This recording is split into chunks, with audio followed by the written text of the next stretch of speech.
Hi friends, అందరూ ఎలా ఉన్నారు? నేను ఇవాళ మీకు నా స్టైల్లో ఆనియన్ దోశ ఎలా చేయాలో చేసి చూపిస్తాను. అందరూ చూడండి. ఫస్ట్ పెనంపై దోశ రుబ్బు వేసుకొని దీని విధంగా బాగా స్ప్రెడ్ చేసుకోవాలి.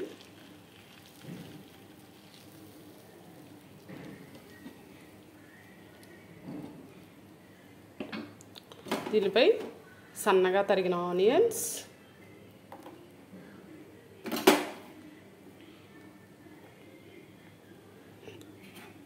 చిన్నగా తరిగిన పచ్చిమిర్చి, చిన్నగా తరిగిన అల్లం ముక్కలు, కొద్దిగా జీలకర్ర వేసుకోవాలి. ఇప్పుడు దీనిపై కొద్దిగా ఆయిల్ వేయాలి. ఆయిల్ వేసి దీన్ని బాగా కాల్చుకోవాలి.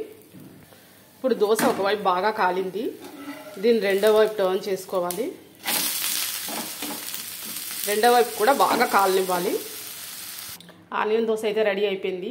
దీన్ని పల్లి చట్నీతో తింటే సూపర్గా ఉంటుంది. మీరు కూడా ట్రై చేయండి. నా వీడియో కనుక నచ్చినట్లయితే ఒక లైక్ కొట్టి సబ్స్క్రైబ్ చేసుకోవడం మాత్రం మర్చిపోకండి. వీడియోని షేర్ చేయండి ఫ్రెండ్స్. బాయ్.